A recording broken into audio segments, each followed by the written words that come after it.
ዓለም ማለት ነው የሰፈሬ ልጅ ነች። ሰፈራችን ላይ ያለች አንዲት ቆንጆ ሴት ነች ዓለም ማለት ነው።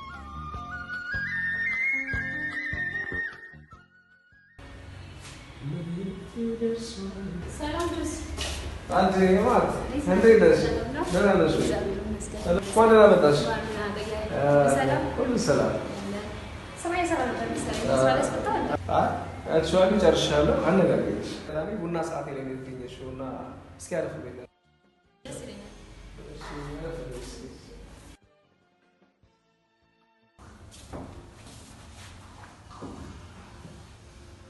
እና እንዴት ነሽ ታዲያ? ስራ አሪፍ በጣም ጥሩ።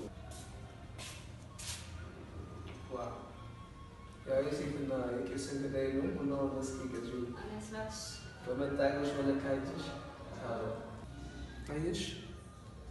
አንዳንድ ጊዜ በሁከት ቤተ መዘክር ውስጥ ለመቆየት የሚፈልጉ ሰዎች ይበዛሉ። ይህንን አስታርቆ በአንድ ማዕድ በእርቅ ስርዓት ውስጥ እኛ ኢትዮጵያውያን የምንታወቅበት አንድ ባህል አለ። የሸንጎ ስርዓት ማለት ነው። አርቢትሬሽን የምንለው በሸንጎ ዳስ ተከልለን ልክ እንደምታየው ማለት ነው።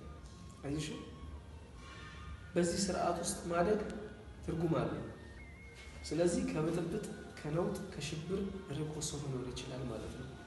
ምን ሲሆን ሰላማዊ አውድ ሲመሰረት ማለት ነው። በዙሪያው ያለውን ስፍራ ሰላማዊ ሲያደርግ ለዚያም ነው በስዕል በአንዳንድ ጥበቦች ውስጥ በዚህ መልክ እናስቀምጥ የምንችለው ማለት ነው።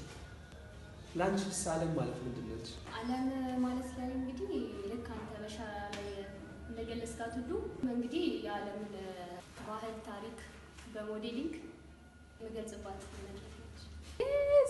ነጭ ወረቀት ነች። ዓለም ላይ ሁለት አይነት ነገሮች ይበዛሉ። መንገድ የምናስተውላቸው ተግባራት፣ ክስተቶች፣ ሌሎች ለምሳሌ ምን ናቸው? ጥሩ ጥያቄ ነው። ቅንነት ሲኖር ክፋት ይፈትነዋል። በጎነት ሲኖር ደግሞ ተንኮል ሊረታው ይሞክራል። መግባባት ጸብ፣ መዋደድ ደግሞ ጠላትነት፣ ወንድም ደግሞ ማለች አዳም ሔዋን እንዳሳለችው ማለት ነው። መፍትሄው በቃ ከልጅነት ጀምሮ ልጆችን እያስተማሩ እየቀረጹ ወደ ፈጠራና የተለያዩ ልዩ ልዩ አእምሮን በሰላም የሚሞሉ በሰላማዊ እሳቤ የሚሞሉ እውነታዎች ላይ ልጆችን ሞር ትኩረት ሰጥተው ጊዜያቸውን እንዲያሳልፉ ማድረግ። በዓለም ላይ ሊኖር ያስደስትሻል? በዓለም ላይ ፍቅር፣ ሰላም እንዲኖር እፈልጋለሁ። የአእምሮ ሰላምና ትርፍ አለ። ብጥብጥ፣ ሽብር ያልናቸው ነገሮች አይኖሩም ማለት ነው። ሰላም ሲያስብ አእምሮ በተለይም አእምሮ ነው ማለት ነው መሰረቱን ሚናውን የሚጫወተው። ዓለም አንዳንድ ጊዜ በሉል ትመሰላለች አለ። ሉል እውነት ነው። ክቡ የሚታየው ነገር ሽክርክሪት መሆኗን ነው የሚያሳየው። ስለዚህ የዓለም ሽክርክሪት የዓለም አዙሪት ሁላችንም በዚያ ታጥረን የምንኖር ማንነት እንዳለን ማሳያለች ማለት ነው። እኔም በስዕሎች ውስጥ ለመግለጽ የሚሞክረው አንዳንድ ነገሮች ላይ ከዚህ አንጻር ነው ማለት ነው። እና ዓለም በዚህ መልኩ መገለጽ የምትችል ሀቅ ነች ማለት ነው።